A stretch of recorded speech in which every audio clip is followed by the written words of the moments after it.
raríssimos. René de Paula Júnior falando aqui no Roda e Avisa, com um enquadramento dessa vez um pouco melhor, se é que isso faz alguma diferença aqui no Roda e Avisa, porque eu estou com um novo suporte aqui, achei um suporte para o celular que é um pouquinho mais favorável. Vamos ver o quanto ele consegue sobreviver aos trancos e barrancos desse meu breve trajeto até o trabalho. Eu sou um paulistano que é abençoado por morar a simplesmente 10 minutos ou 15 minutos do trabalho. Então é essa mais ou menos a duração esperada para mais essa reflexão maluca, que talvez eu já tenha feito de uma maneira ou de outra lá atrás, mas simplesmente alguns temas, sei lá, ou eu não consigo me livrar deles, ou eles continuam atuais. Difícil dizer qual é o caso aqui. A questão é a seguinte, eu sempre fui, sobretudo no começo, né, um super entusiasta, né, do poder ou do potencial do digital. Sempre fui um apaixonado, etc, etc, etc. E o que acontece é que depois de uns tempos para cá, eu venho revendo a minha posição, revendo a carreira, né, a ponto inclusive de tirar da cabeça o chapéu de marketing digital ou de especialista em digital, seja o que for. Realmente estou abrindo mão de anos e anos de carreira para tentar me apresentar como aquilo que eu considero que talvez seja o que eu ainda tenho para oferecer, que é comunicação, que é justamente comunicação, que para mim tem mais a ver com gente do que com a ferramenta propriamente dita, certo? Certo. Bom, não sei se é certo ou não, mas pelo menos é como eu, por honestidade intelectual, até por honestidade afetiva, etc e tal, consigo me posicionar. Não é uma coisa muito simples você simplesmente abrir mão de uma boa parte do seu currículo ou dizer adeus, né, a um segmento que talvez esteja enfrentando os próprios problemas, mas é o que eu consigo fazer. E a pauta aqui não é tanto autobiográfica, a pauta aqui é essa questão que está cada vez mais clara para mim, que é a urgência, a premência da gente voltar a se preocupar com pessoas ou com a sociedade e tentar rever, pelo menos, as maneiras com as quais a gente pensava ou lidava com esse problema, né? Eu sei que eu trabalho hoje muito perto da Vila Madalena. A Vila Madalena é mais ou menos uma Galápagos, né, das teorias, porque ali você vai encontrar gente abraçando desde pensamento mágico medieval até doutrinas socialistas de 200 anos atrás e que não funcionam, até dietas paleolíticas. Então ali é mais ou menos o Jurassic Park. Essas coisas parecem sobreviver de uma maneira estranha. Mas o que pega para mim é ver ainda hoje, talvez por inércia, talvez por receio de se inventar, talvez por ingenuidade, muita gente ainda defendendo o digital pelo digital, ou colocando o digital acima de todas as coisas, ou sei lá, né? Ou essa coisa um pouco, não diria obsessiva, mas quase maníaca, né? Quase uma perversão de achar que o digital por si só é melhor ou pior, ou resolve, ou é isso que estava faltando, né? E aí eu entendo quando o interesse é por uma questão de carreira, o interesse é por uma questão de empregabilidade, porque, né, por mais que a gente já esteja aí com 20 e tantos anos de digital e de internet, etc e tal, sempre vai haver alguma empresa que ainda está na pré-história e vai precisar que alguém segure na mão, né, e conduza pelos tortuosos caminhos do digital. Sempre vai precisar de alguém, então existe mercado para isso, ok, né? Mas abstraindo essas considerações mercadológicas, né, carreirísticas, tal, oportunísticas também, o que eu quero levantar a bola aqui é o seguinte: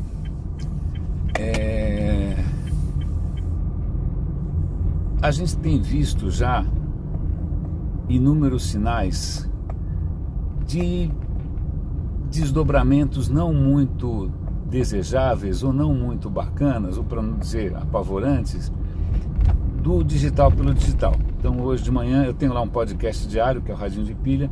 Uma das notícias era justamente 500 mil de roteadores caseiros provavelmente estão infectados por hackers que parecem ser russos, né, para que isso sirva como base para algum ataque perverso e pernicioso difícil de rastrear. Essa é uma das primeiras notícias que eu dei hoje, né?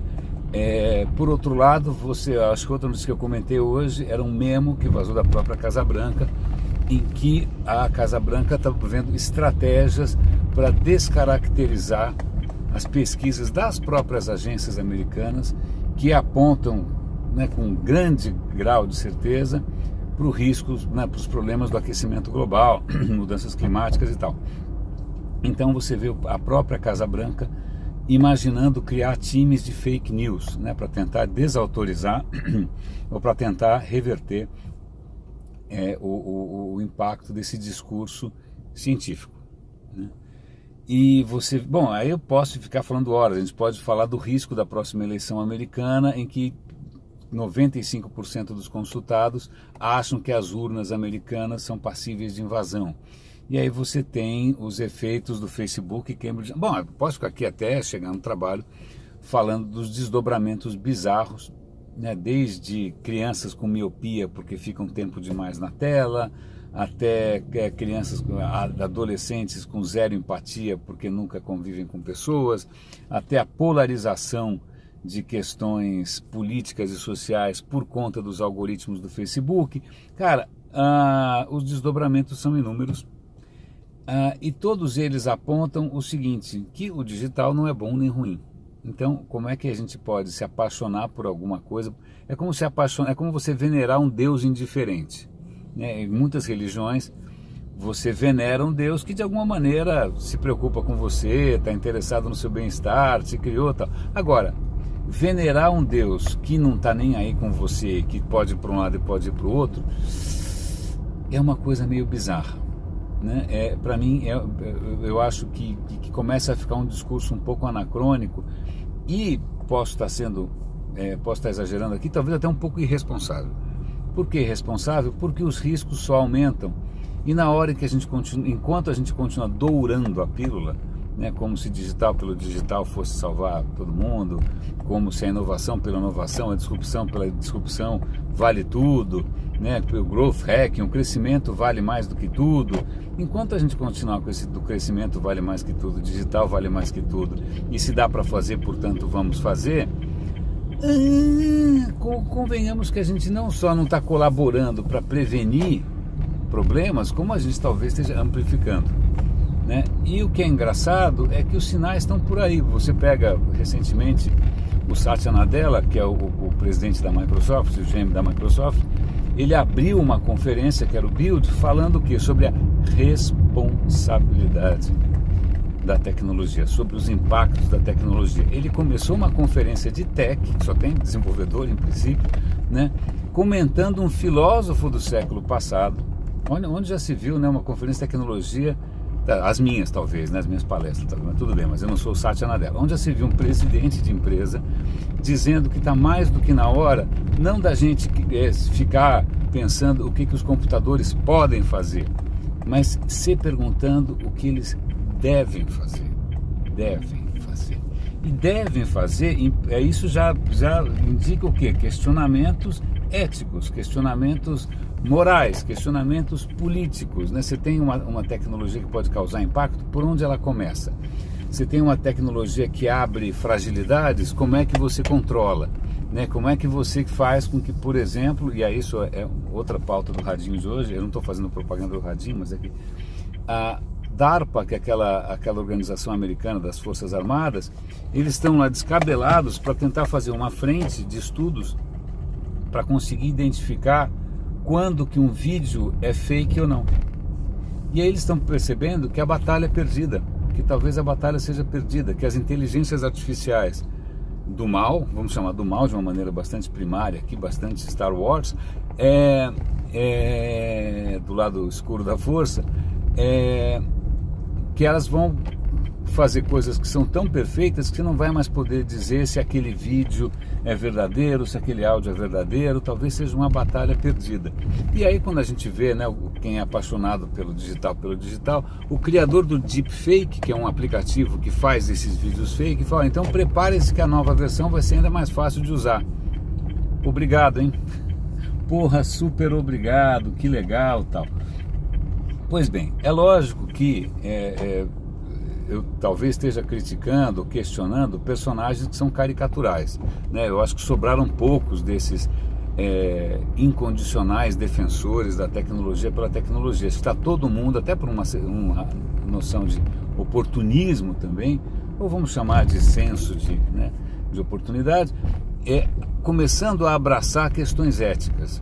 Mas o que eu vejo, que também é um pouco preocupante, é que nessa hora eu não vejo ninguém propor alguma coisa nova. Eu vejo gente ressuscitar coisas que também nunca funcionaram direito. Ou que não estão alinhadas com as últimas pesquisas sobre como humanos funcionam, como a complexidade funciona, né, como a evolução funciona. O pessoal parece que parou de estudar, mas anyway, mas não só desalinhados com uma série de pesquisas e de sinais por aí sobre o que realmente o que significa ser humano, né? Então, e apelando ao invés disso, sei lá, em coisas metafísicas, em coisas orientais, em coisas anacrônicas, em coisas utópicas, tal, que notoriamente não tem fundamento. Aliás, esse é um bom ponto, fazer um parêntese aqui. Fundamentos, muito uma coisa que me preocupa justamente ninguém, quando ouve uma história bonita, e é fácil fazer história bonita, inclusive histórias mentirosas bonitas. Aliás, as histórias mais bonitas são sempre mentirosas. É fácil fazer uma história bonita que a pessoa fica encantada e não para pensar, peraí, só, isso pressupõe isso, qual é o fundamento disso, daquilo? Será que o cara está apelando aqui para o meu senso comum? Será que ele está apelando para algum preconceito? Será que ele está apelando para alguma visão arcaica? Certamente está. É muito fácil fazer isso, né? Então, por preguiça ou por encantamento, eu vejo que esse passo quase ninguém dá. Pera um instante só, você está querendo então que o Facebook dê dinheiro para todo mundo, para ninguém mais trabalhar, porque isso vai ser bom. Baseado em quê? Né? Baseado em quê? Quem disse que a natureza humana funciona assim? Quem disse que os humanos funcionam assim? E aí entram questões ideológicas e religiosas, e isso é muito interessante, né? Eu sempre desconfio dessas coisas ideológicas e religiosas porque é proibido questionar. Então, como assim é proibido questionar só porque é ideologia e religião? Então você não pode questionar, obrigado, hein? Vocês são café com leite, então vocês não deviam nem entrar no playground, né? Então se você traz à mesa uma hipótese que eu não posso questionar, porque senão vou ser acusado de preconceito, ou seja, o que for, a coisa é um pouco complicada. Mas talvez o que, e é isso que é uma coisa que me intriga, é o seguinte, vamos lá. O que me fez, de uma certa maneira, mudar de posição, mudar de postura, ou rever de uma maneira um pouco mais crítica as coisas que eu acreditava tanto e que me davam conforto, e que me davam motivação, e que me davam alegria, e que me davam felicidade. Foi talvez devagarinho perceber que existe um abismo entre técnica e ciência. Vou contar, durante algum tempo eu estudei engenharia. Aí você fala, exatas é ciência. Não necessariamente. Né, você já fazia locomotiva a vapor, já tinha engenheiros fazendo locomotiva a vapor, quando ninguém entendia a ciência da termodinâmica. Então ciência é uma coisa, técnica é outra, né? E o pensamento técnico não necessariamente é o mesmo pensamento científico. Uma das coisas que eu gosto de ciência, eu aprendi a gostar, na verdade, e isso tem mudado bastante a maneira como eu atuo e penso, a ciência sempre parte do pressuposto que o que ela pensa hoje é mais errado do que ela vai pensar amanhã, quer dizer, e mais certo do que ela pensava ontem. Então a ciência é um processo, né, contínuo, né, de questionamento, de aprimoramento, né, e que sempre parte, eu posso estar errado, tomara aliás que eu esteja errado, tomara que essa teoria esteja errada, porque isso quer dizer que eu tenho uma teoria melhor e maior para descobrir. Então a gente sempre parte dessa premissa de que, puxa, isso não é a verdade completa, isso é uma aproximação, pode haver uma aproximação maior. A maneira de você checar isso é validando com os dados, né? Validando com os fatos, validando com o experimento, que não é exatamente a postura clássica de quem... Bom, ciências humanas eu nem comento, que tem gente rezando pela mesma cartilha desde o século XIX, apesar das evidências em contrário, não é? E arrumando, racionalizando os erros. Isso é uma coisa muito curiosa, né? Para mim o que é muito assustador é você ver as pessoas ajustando os fatos à teoria, né? Então, ao invés de questionar se a teoria está certa ou errada, ela vai dizer que os fatos estão errados, né? Tá aí o Trump, tá aí todo mundo para dizer essa história. Então, isso é bastante assustador.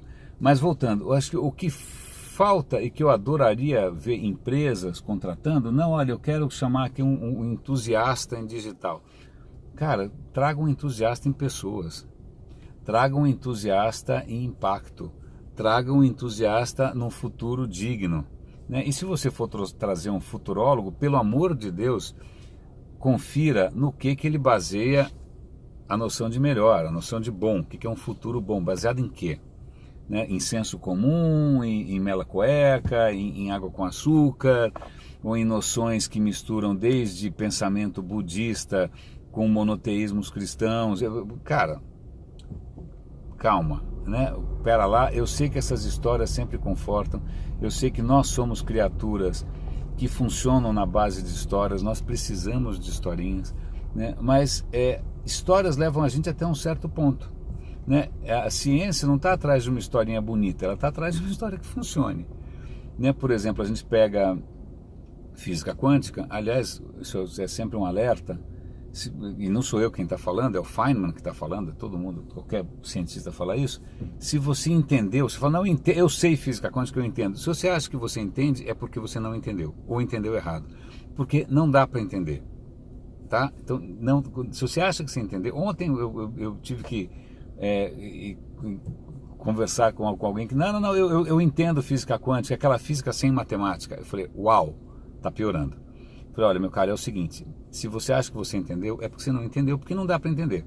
Ela tem muita matemática, sim, a matemática funciona estupidamente bem, um negócio de louco, funciona extremamente bem, mas não é intuitivo, não faz sentido nenhum, né? Não tem nenhuma aderência ou nenhuma proximidade com essa coisa, né, com o intuitivo. A física quântica não é uma bela história, mas, cara, é a melhor história que a gente tem até segunda ordem. As outras belas histórias, seja o digital, a paixão pelo digital, o efeito digital, cara, basta lembrar o seguinte, quem está hoje na vanguarda da inteligência artificial? Pausa teatral, China. Para que China está usando a inteligência artificial? Para o controle de um Estado totalitário, né, onde os direitos individuais são absolutamente desprezados. Reconhecimento facial, quem está liderando isso? China, que usa isso para controlar seus cidadãos, que está inclusive sugerindo capacetes digitais que monitorem os pensamentos dos seus cidadãos.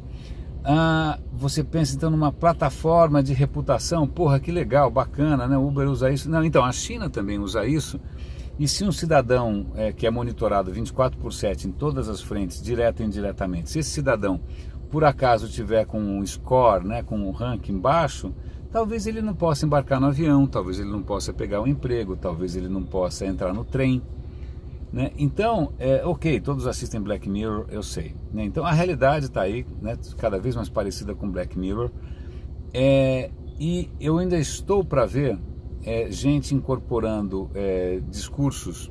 Na verdade, assim, conheço alguns, já conheci alguns belos exemplos. Ontem teve um evento do Colab, eu gostaria de ter ido, não consegui, mas tudo bem. Vou ver se eu assisto os vídeos depois. Existem, e eu estou tentando me aproximar, tentando entender o que está, se tem alguma coisa surgindo de novo por aí, eu espero que haja, né? Mas a questão é a seguinte, enquanto nós formos complacentes, né, com historinhas melosas, né, com carinhas bonitas, com papinhos, né, de um futuro mágico e messiânico em que a gente vai ser salvo pela abundância. Aliás, abundância é outra. Abundância pela tecnologia é o tema de um livro do Peter Diamandis, que eu conheci, lógico, pessoalmente, nas Singulares e tal, E é engraçado, abundância num mundo em que a Inglaterra já está se preparando para uma crise de falta d'água, onde a cidade do Cabo, na África do Sul, está se preparando para uma... Então, existem uma série de problemas que não necessariamente são digitais, ou seja, o que for, que estão clamando por novas visões, por novos pensamentos, por gente que entenda não só de digital, mas que entenda desde geologia, biologia, genética. E enquanto a gente ficar aí, né, pagando pau só para quem ainda insiste, né, em focar sua carreira ou sua visão no digital, eu acho que a gente está comendo bola. Eu acompanho, estamos quase chegando já, eu estou encerrando, na primeira parada eu vou encerrar. Eu acompanho muito o Technology Review do MIT, cara, e grande parte das notícias mais promissoras, mais revolucionárias, mais interessantes e tal, não tem mais a ver necessariamente com digital, tem a ver com engenharia genética, tem a ver com CRISPR, tem a ver com medicina genética, tem a ver com experimentos em cidades, tem a ver com... E aí, por aí vai, né? Tem computador para isso? Claro que tem, mas isso cara, na boa, isso é commodity. Raríssimos, René de Paula Júnior falando, isso é só um desabafo, na verdade, desabafo porque realmente eu confesso que me incomoda ver alguns desdobramentos tão ruins. Acho que eu não sei se eu comentei aqui mesmo, mas hoje tinha uma notícia no Washington Post que vazou um meme, eu comentei aqui, né?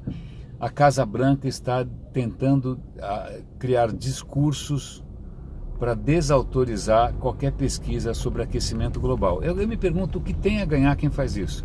Né? É o planeta que está em risco, são 7 bilhões de pessoas, as futuras gerações que estão em risco, e o que o cara tem a ganhar em termos pessoais, né? Criando fake news em cima de um discurso científico, criando descrédito com relação à ciência, criando descrédito com relação ao jornalismo.